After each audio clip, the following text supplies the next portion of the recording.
on the leaders on the road. Well, there they are, and this has been a great descent by Sean Yates. A surprising rider, Sean. He's pulled off some great wins in his career, but basically he's the strong man of the Motorola team. When they want pure speed, they send Sean Yates to the front.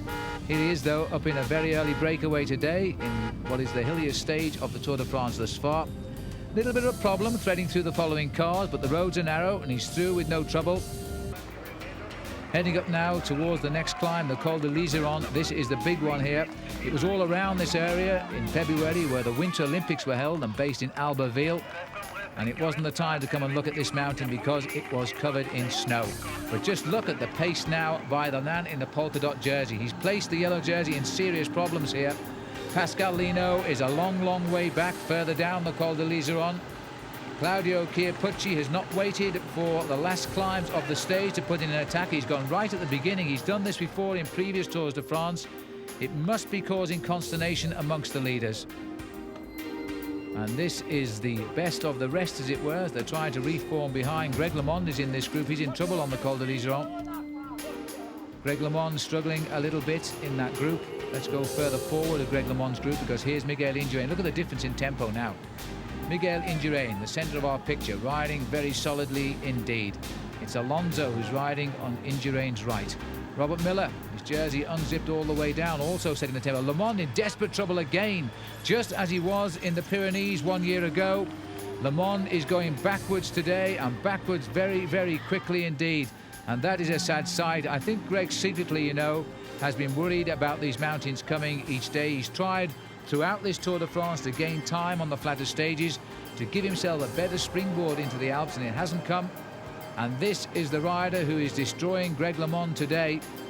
Claudio Chiappucci, second in the Tour de France last year, second for the last 2 years in the Tour of Italy.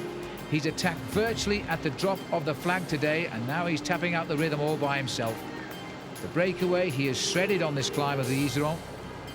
This great mountain which brings the riders up to 2,770 metres, and it's being climbed today for only the 6th time in history. We haven't been up the Col d'Iseron since 1963. That means none of the current generation of professional bike riders have ever raced up this mountain in the Tour de France. And just look at this over the top of the climb. Over the top first then, no doubt about it. Now, this is an escape of magnitude by Claudio Chiappucci. And Pascal Lino is also being forced to climb better than he's ever climbed in his life before, defending his 10th day in the yellow jersey in the Tour de France. It seems weeks ago now when he took the lead in Bordeaux, but now he has the rendezvous with the big mountains.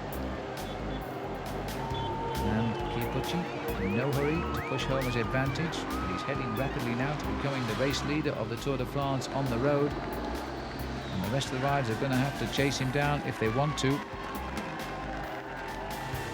Over the top of the Col de Liseron, and that is Conti, Roberto Conti, going over ahead of Richard Virenque. Well, they're timed at 2 minutes 20 seconds down, and it's been a great defence by Lino. He's going over there, only 2.5 minutes back. He was with Franco Chioccioli, and this is the Indurain, Bugno, Roche, Delgado main group, and some 35 riders in this group.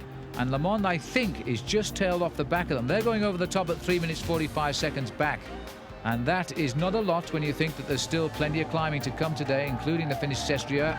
Here's Greg. He's just been tailed off the back. He's certainly not out of this race yet. He snatches a newspaper there to go up his jumper for the long descent down to the bottom.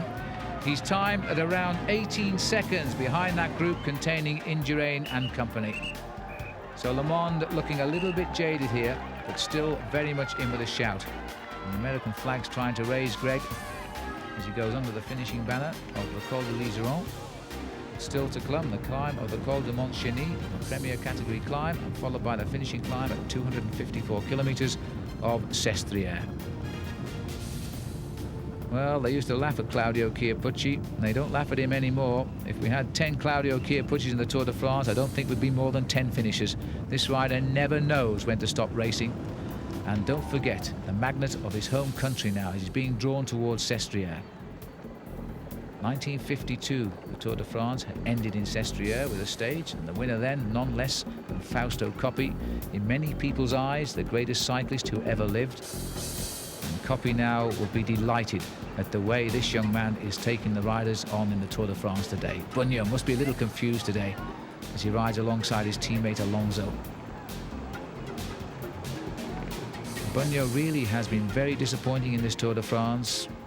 He lost over 3 minutes, lost in fact 3 minutes 40 seconds in the time trial in Luxembourg. That must have done an awful lot of damage to his